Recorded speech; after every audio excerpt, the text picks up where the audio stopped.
बागेश्वर धाम के धीरेन्द्र कृष्ण शास्त्री ने बकरीद और बलि प्रथा पर जीव हिंसा को बेहद निंदनीय बताया।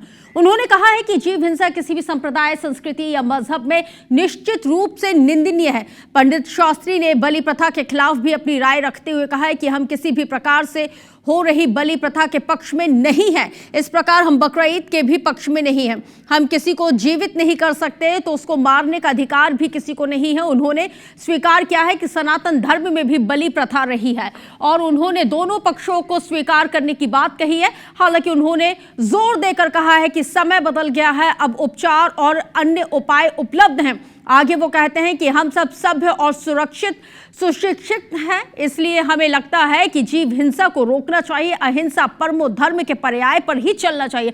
पंडित शास्त्री आगे कहते हैं कि जीव हिंसा को रोकने से सभी मजहबों को तंदुरुस्ती मिलेगी और सबको जीने का अधिकार।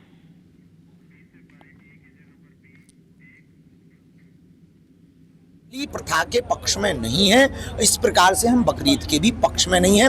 हम किसी को अगर जीवित नहीं कर सकते हैं तो मारने का अधिकार भी किसी को भी नहीं है। पर हमारे सनातन परंपरा में भी कई जगह बलि प्रथा है। हम देखो दोनों पक्ष का एक्सेप्ट कर रहे हैं। हम सब सभ्य हैं, सुशिक्षित हैं, इसलिए हमें लगता है जीव हिंसा को रोकना चाहिए।